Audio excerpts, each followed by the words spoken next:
If you are a fan of horror, then you have likely seen this iceberg or some simulacra of it. This is meant to show you the different layers of horror and act as a litmus test of sorts. It's fun and engaging because you get to read through all these different tiers, seeing if you actually know these films, and you get to delve further and further into horror. And you are likely introduced to a whole new world of horror movies you didn't know existed. So what are these films, and what makes them more horrifying than the others? What makes the ones at the bottom more extreme? All of these movies can't be that bad, right? Well, being as each tier correlates to a subgenre of horror films rather well, let's discuss the common thread of each section, and we'll highlight a few films along the way. Let's uncover the hidden dangers of the infamous horror iceberg. Tier 1. Entry Level. Starting off rather easy, we have what I would call entry-level horror films. There's nothing wrong with these films, and they are all quite good, albeit rather tame and safe. These are the types of movies you would see printed on a t-shirt at Walmart. Starting off with The Conjuring, 2013, James Wan. In my opinion, the best entry to the franchise, and a rather solid possession film from the very same man who rode that genre hard and put it away soggy and limp.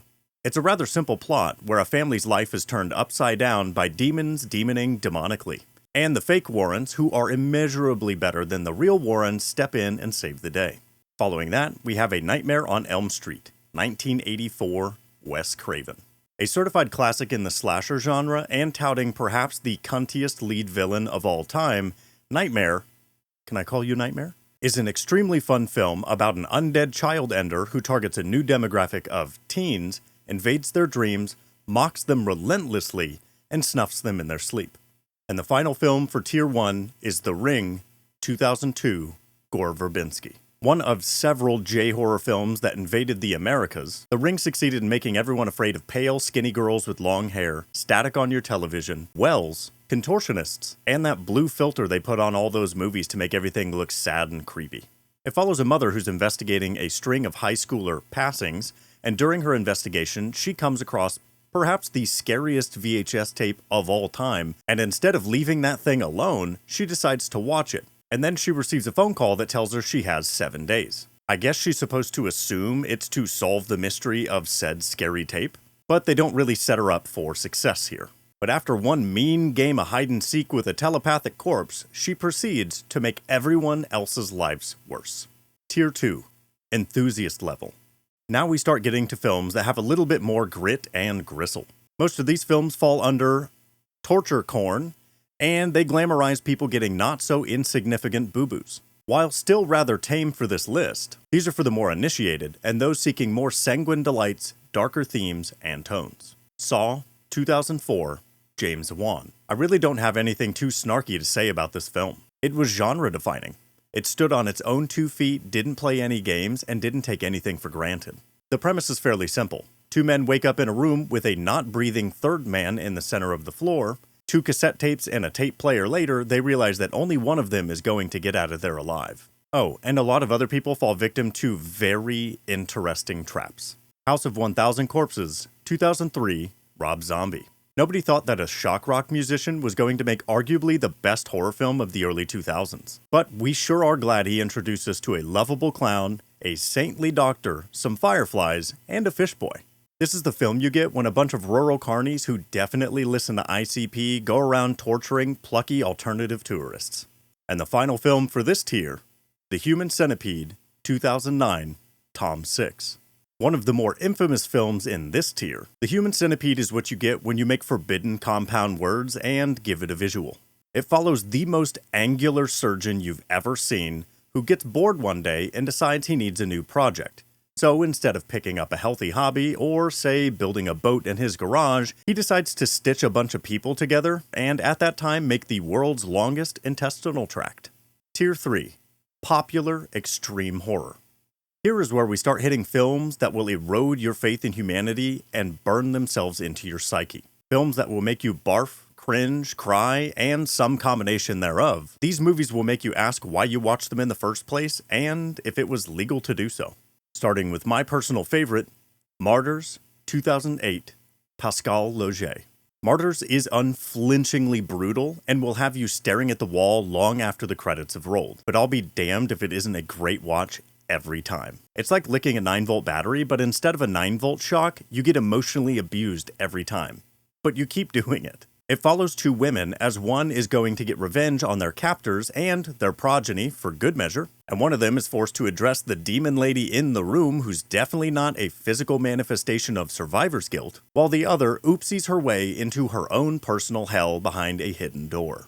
Next up, Solo, or the 120 Days of Sodom, 1975, Pier Pasolini. If you are familiar with Marquis de Sade, don't be, but if you are, which you shouldn't, you might have a general idea of where this film goes. And it's not hygienic, sterile, or rather tasty. Following a group of 4 very wealthy people who kidnap 18 teens and torture them relentlessly, here's just a brief list of what they're put through.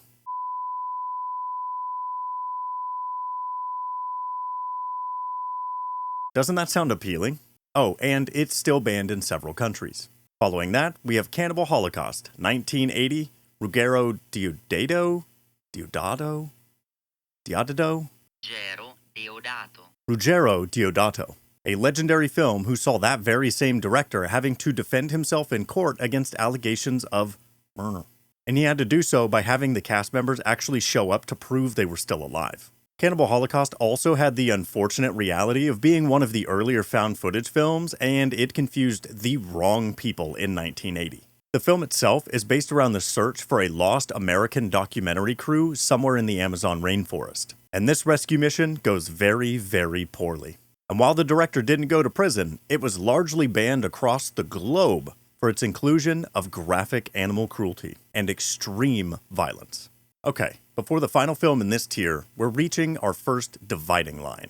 After this point, the films we talk about are going to be increasingly more disturbing, vile, repugnant, and should generally be handled with extreme caution. Each tier will only sink further into total moral bankruptcy and into those dark areas that society keeps hidden to elicit fear, disgust, and to leave a lasting mark. With that said, the final film of Tier 3, a Serbian film, 2008, Surjan Spasojevic. Did I get that right? Possibly the most notorious film of this entire list, a Serbian film is a powerfully disturbing piece of cinema that should not be viewed by any sane or undamaged person. But the film was designed to ruin the reputation of an entire country who conveniently doesn't have any censorship laws, so they couldn't prevent anyone from watching it. And it paints the people of Serbia in a very terrible light. Here's the plot of this film as vague as possible. Man make movie for adults. Man want retire with wife and son. Another man offer real good deal for final art film. Everything go bad. Very bad. You will crave eye bleach. Tier 4, Underground Extreme Horror. If you thought the previous films were devoid of decency, then brace yourself for this tier, where taboos are a regular part of the lexicon and getting your film reported or even getting arrested by the police is just another day. These films toe the line between visceral art and edgy shock content. First up, August Underground, 2001, Fred Vogel. One of the earlier found footage gore fests, this film is filled to bursting with non-consensual insertion, people headbutting hammers, and all the 480p gore you can handle. And to top it off, the lead man and director was arrested entering Canada on charges of transporting obscene material. And while he was let go, his films were confiscated. And although this movie made people's lives more complicated, the plot is not. You, the viewer, stare through the eye of a camera that tails around a man named Peter Mountain. Yeah, he is a not-so-nice fella who delights himself on shortening people's stay here on Earth, making innards become outards, and indulges in just about every cardinal sin. And if this is your bag, you're in luck, because August Underground is only part 1 of a trilogy. But be warned, they only get more depraved as they go. Next up, the Guinea Pig franchise, 1985, Various. Japan does some exceptionally heavy lifting when it comes to the extreme horror genre, and the Guinea Pig series is a prime example of that. The series itself, however, spanned 6 films and 2 making-of documentaries. And I mean, come on, who wouldn't be enticed by films such as Mermaid in a Manhole and Flowers of Flesh and Blood? And Flowers is perhaps the most well-known in the franchise, as it's the only film in the series that had the misfortune of being reported to the FBI by none other than Carlos Estevez or Charlie Sheen. And although the FBI stepped in briefly to investigate, once it was proven to them that what took place on screen was practical effects and fake, they pretty quickly dropped their investigation. And I'm not going to dive into what each film's about, but to sum up the whole franchise, it's gore and torture, and mutilation, and gore and torture. And if that's not enough, there's also an American series that's also full of gore and torture, and mutilation. After that, we get into animation. Yeah, very disturbing animation, with Where the Dead Go to Die, 2012, Jimmy Screamer Claws. Did you know that extreme horror existed in the realm of animation? Well, if not, then Jimmy's got you covered, because he's been cooking up LSD-fueled nightmares that are undoubtedly gross and supremely imaginative. Where the Dead Go to Die is an anthology of sorts.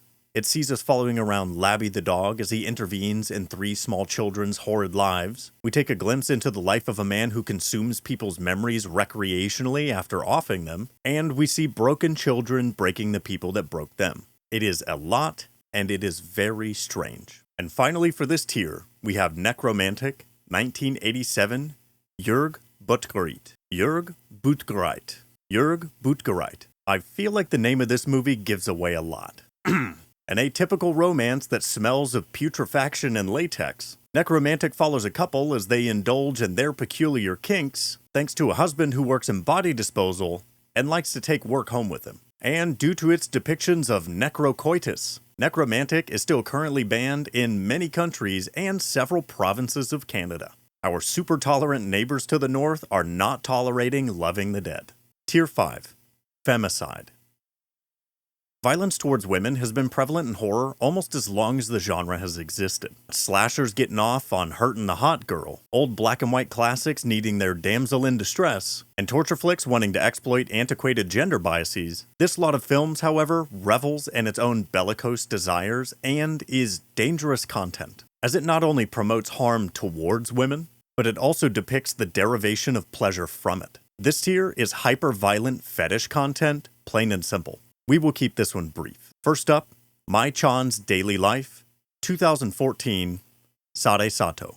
Believe it or not, Mai-chan started out as an Eroguro manga that depicts Mai-chan, a 17-year-old maid with regenerative powers, getting SA'd and dismembered repeatedly. The movie itself is an hour-long adaptation of the same content. See, I told you these aren't movies. Next up, Tumbling Doll of Flesh, 1989, Tamakichi Anaru. This is an adult splatter film, and its contents are real scenes of eroticism mixed with simulated hyperviolence. There is no plot, and you are only meant to find one form of enjoyment out of watching this. Lastly, The Taming of Rebecca, 1982, Phil Prince. This X-rated film is one of the most notorious roughies, and it is for adult viewing only. It follows Rebecca, who flees an abusive father, finds herself at a school for wayward girls, and then proceeds to be abused more. Great plot. Moving on. Tier 6. Mondo and exploitative documentaries.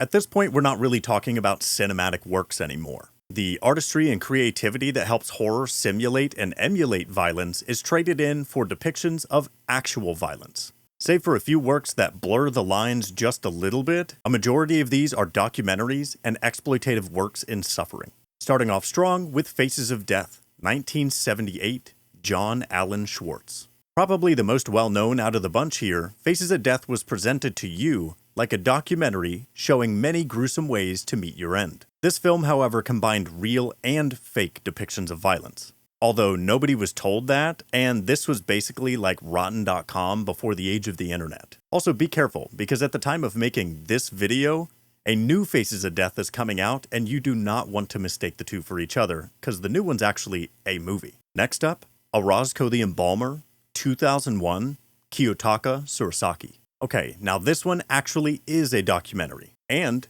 it's filmed by a professional in taking photographs of the recently departed. But it follows around Froilan Orozco, who happens to be an embalmer, as he does his embalmings in the slums of Bogota, Colombia. This contains graphic and in-depth depictions of the embalming process, and that footage is interspersed with scenes of people who have met a premature end in the streets of the country. And if you're curious just how far I go down on this list, it's to this point, and I don't go any further. And we'll sum up Tier 6 with Black Metal Veins, 2012, Lucifer Valentine.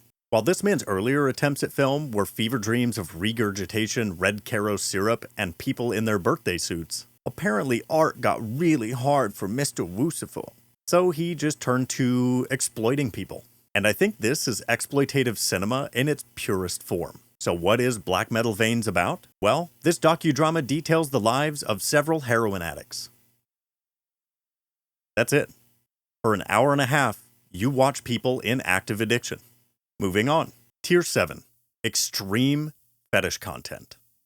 These next two tiers are going to be exceptionally brief, and I'm going to warn against consuming any of their content. We have foregone any semblance of being a movie, and we are now entering the realm of compilations of highly disgusting imagery scraped from the bowels of the internet. The inclusion of these two tiers on this list is not only an insult to art, but it is also exceptionally dangerous and has likely done irreparable damage to people who are enticed by their own curiosity. Tier 7 leans more to the erotic side, and this stuff is created for the explicit intent of gaining arousal at its imagery. This is highly distressing content for hyper-damaged individuals. I don't think I need to mention any titles in particular, nor do I need to linger on this tier any longer. I think you get the point. Tier 8. Gore compilations. Last but certainly very least, we have reached the very bottom of the iceberg. But we haven't just reached the bottom. We've gone below its sewer grates and dug under piles of human waste to get where we're at. And I don't plan to linger here for long. You may have heard of MD Pope or Fubar because people like to casually toss these out in comment sections and on forums like an active landmine, just waiting for some unsuspecting victim to fall prey to their own curiosity. These are gore compilations. There's nothing fake, there's no morals, and there's zero imagination. All we have here is the cold, unblinking eye of a camera's lens and the atrocities of man. And gore comps like this are manufactured by troglodytes and single-celled organisms who live in damp, dark basements and spend their miserable lives finding new ways to compile the loss of life to be as entertaining as possible to them and their 3 friends. The only actual practical use of this content I have ever heard of is by military personnel and medical personnel who use this as a tool to desensitize themselves. This is extremely dangerous content, and its inclusion in this tier is shameful. Because whoever designed this knew full well that this image would get shared around the internet, and stuff like this would get inflicted upon the unknowing. I am glad to have that done. I love talking about the films at the start of this list, but oh boy, it gets bleak towards the end. Because I love horror, and I love seeing the art, humanity, pain, and raw emotion that gets lovingly shaped and molded into something that elicits an emotional and physical response from the viewers such as myself. But at some point, all of that artistry stops, and real-life tragedy is subbed in due to a lack of creativity and imagination. So for me personally, I'm going to keep bobbing just below the water of the iceberg, chasing those emotive works of transgressive material that give you some sort of existential quandary to chew on and process, rather than consuming content that reminds me that the horrors of man are a cold, grim reality that's around us all day. Well, I hope at the very least you found this entertaining as we took a deep dive into the infamous horror iceberg and the dangers that were hidden within it. Now, if you don't mind, I'm going to go wash my brain. But I appreciate your time, and thank you. You should seriously avoid those last 2 tiers. You don't want to watch it. You just